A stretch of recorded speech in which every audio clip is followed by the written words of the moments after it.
Hey everyone, तो आज हम लोग स्टार्ट करने वाले हैं क्लास 8th का इंग्लिश का चैप्टर, वो भी lesson third.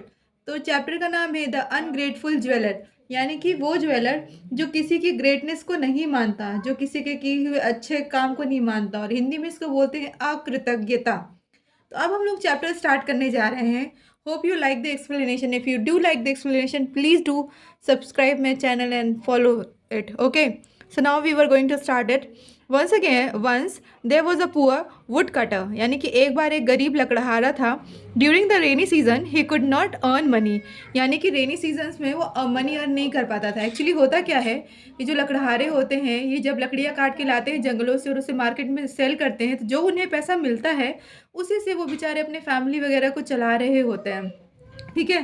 For several days and night he had nothing to it. ऐसा हुआ कि जब बारिश का समय आता है तो उनके पास बहुत से ऐसे दिन और रातें हो जाती जब उन्हें कुछ खाने के लिए भी नहीं मिलता, उनके पास कुछ भी नहीं होता खाने के लिए। He made a long journey on foot in search of some job, यानी कि वो कई बार बहुत दूर दूर तक निकल जाते हैं पैदल ही किसी काम को ढूंढने के लिए, ताकि उस काम से उन्हें पैसे मिल सके और उससे वो अपनी फैमिली को चला सके। On the way he came across a well. तो जब वो वुड कटर भी एक बार जा रहा था अपने मतलब ऐसे ही काम के लिए, तो उसको अचानक से जाते जाते बीच में एक कुआं दिखा। When he was passing by the well he heard help help, यानी कि जब वो उस कुएं के आसपास कुएं के पास से गुजर रहा था तो उसको आवाज़ सुनाई दी जो कि कह रही थी कि मदद करो, मेरी मदद करो। Okay, the wood conductor peeped into the well, यानी कि उस लकड़हारे ने जब कुएं में झांक कर देखा, ये देख सकते हो आपकी यहाँ पे ये कुआं है और ये लकड़हारा यहाँ पे झांक कर देख रहा है। ठीक है। He saw a monkey, tiger, a snake and a jeweller trapped in it, यानी कि उसने क्या देखा कि एक ज्वेलर, एक स्नेक और एक मंकी और एक टाइगर, ये चार लोग इस कुएं में पड़े हुए हैं। They cried again and take us out, तो वो लोग सारे लोग रो रहे थे और कहते हैं कि प्लीज़ हमें बाहर निकालो। The wood cutter was in a fix, यानी कि अब जो वुड कटर था वो डिलेमा में पड़ जाता है, यानी कि उसको लगता है यार कि मैं इनमें से किसको बाहर निकालूं, ऐसा कौन है कि मुझे सबसे पहले उसको बचाना चाहिए। ठीक है। If he pulled out the snake and the tiger they might killed him, यानी कि अगर उसने स्नेक को और टाइगर को बाहर निकाला तो डेफिनेटली वो उसे मार डालेंगे, मतलब कि या तो टाइगर खा जाएगा या स्नेक बाइट करके चला जाएगा तो ऑटोमेटिक खत्म हो जाएगा, मर जाएगा। He said when you come out you will bite me और किल मी, यानी कि तुम लोग जब बाहर आओगे ना तो मुझे खा जाओगे। ठीक है, मुझे मालूम है, या तो मुझे खा जाओगे या तो मुझे मार डालोगे। The tiger and the snake said we are not so thankless as to harm our saviour. तो टाइगर और स्नेक बोलते हैं कि हम इतने भी थैंकलेस, इतने भी बुरे नहीं हैं कि जो हमें बचा रहा है हम उसी को नुकसान पहुंचाएं। ठीक है। The wood cutter took out took all of them out, यानी कि वुड कटर जो है वो उन सबको फिर एक एक करके सबको बाहर निकाल लेता है। They thanked him and said it will be a great pleasure if we can be of any help to you and went away, यानी कि वो सब जब बाहर आते हैं तो वो बोलते हैं कि आपका बहुत बहुत शुक्रिया, आपकी वजह से आज हम सब सेफ हैं और हमें बहुत अच्छा लगेगा कि हम कभी भी लाइफ में आपके किसी भी काम आ सके। और ये कह करके वो लोग वहाँ से चले जाते हैं। डेज पास्ट, यानी कि दिन बीतते हैं। The wood cutter was cutting a tree in the forest, तो जो वुड कटर होता है वो जंगलों में पेड़ों को काट रहा होता है। He was exhausted and hungry, यानी कि वो बहुत ही ज़्यादा थका हुआ और भूखा हो जाता है, कई दिनों से उसने कुछ खाया पिया नहीं होता है और सिर्फ पेड़ों की लकड़ियाँ ही काट रहा होता है, तो वो काफ़ी ज़्यादा थक जाता है और बहुत ही ज़्यादा एग्जॉस्टेड फील करने लग जाता है।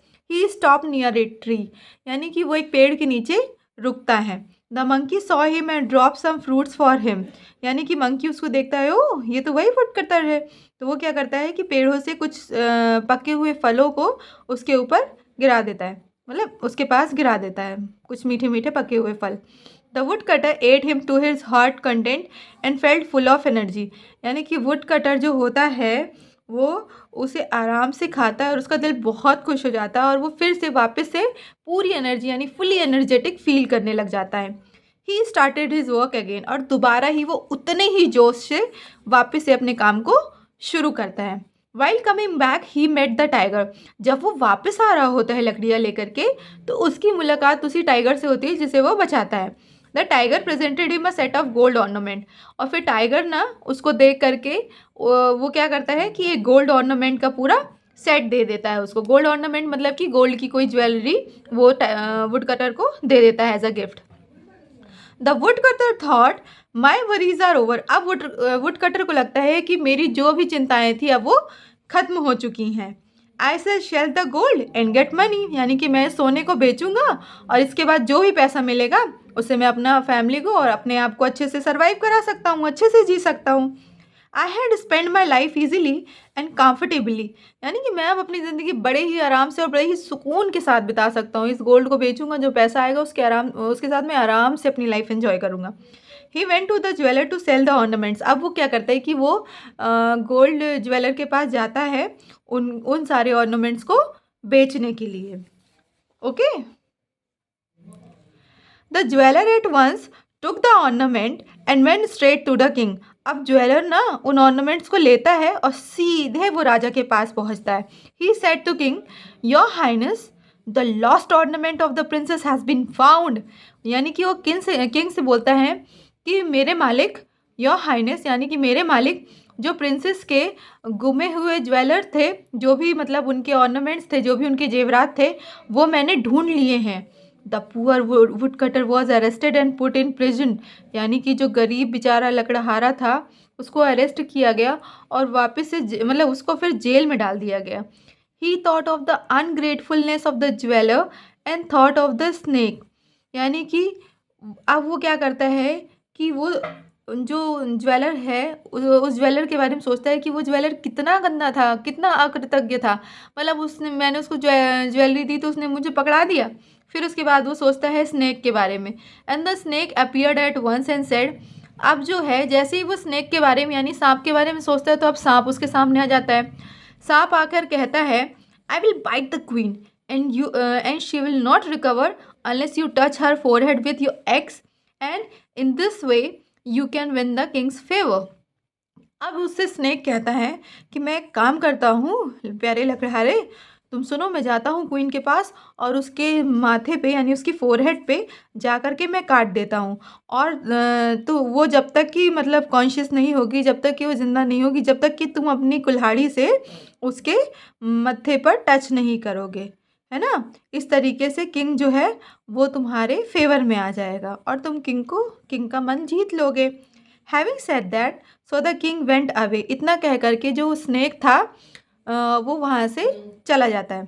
The snake bit the queen, यानी कि स्नेक ने रानी को काट लेता है जाकर के। इतना कहने के बाद उसने अपना प्रॉमिस पूरा किया, गया और रानी थी तो रानी को जा करके उसने काट लिया।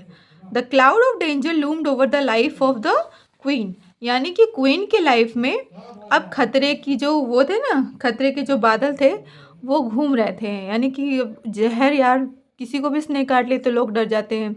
अब वो रानी की बात फैली पूरे महल में, लोग जा रहे हैं इधर उधर कि अरे सांप काट लिया, सांप काट लिया। One of the king's man said, अब अचानक से एक किंग के आदमी ने कहा, the wood cutter in the prison can save queen's life. यानी कि जो आपके जेल में किंग मतलब मेरे राजा, आपके जेल में जो लकड़हारा है वो रानी की लाइफ बचा सकता है। At once the wood cutter was called. इतना सुनते ही किंग ने उसको बुलाया, उसको बुलाने का आदेश दिया कि जाओ उस लकड़हारे को बुला के लाओ। ठीक है, वो कैसे मेरी रानी की जान बचा सकता है। He came out and touch the queen forehead with axe. अब उसके बाद वो वहाँ से आता है जेल से और सीधे रानी के रूम में जाकर उसके मत्थे पर अपनी कुल्हाड़ी को लगा देता है। शी रिकवर फुली, और जैसे ही वो इतना करता है तो रानी वापस से जिंदा हो जाती है और बहुत ही स्वस्थ हो जाती है। The wood cutter was released and the king gave him all ornaments and lots of gold. और जैसे ही किंग देखता है कि रानी तो वापस से जिंदा हो गई, वापस से हर चीज़ें अच्छी हो गई, तो वुड कटर को किंग ने जितने ऑर्नामेंट्स ज्वेलर ने उन्हें पकड़ाए थे वो तो वापस किए ही किए, उसके साथ साथ बहुत सारी गोल्ड ज्वेलरी भी उन्होंने उसको दे दी। The ungrateful jeweller was very much ashamed of his act. और इस तरीके से जो अकृतज्ञ ज्वेलर था वो अपने किए हुए कारनामे में बहुत ही ज़्यादा शर्मिंदा था। ठीक है, तो अब इस स्टोरी का मॉरल क्या है? Money without grace is a disgrace. So इसका मतलब होता है इसका मतलब होता है कि जो पैसा आपको बिना शोभा के मिले वो एक तरीके से अपमानीय या डिसग्रेसफुल ही होता है। तो इसके साथ ही हम यहाँ ये चैप्टर कंप्लीट करते हैं। इसकी समरी कंप्लीटेड है। अब हम इसके लेंगे वोकैब्स, वो भी नेक्स्ट वीडियो में। Till then, bye bye, have a good day and all the best for your upcoming exams.